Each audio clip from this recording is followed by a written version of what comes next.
Okay, we got 1986 Chevy G20, and customer lost their keys at a locksmith, a different locksmith.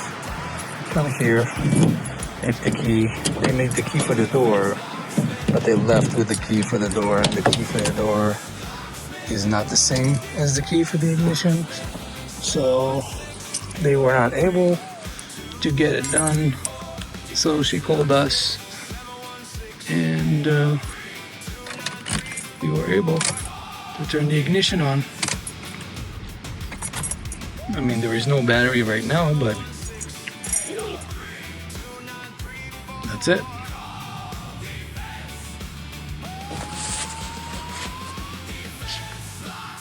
Key is done.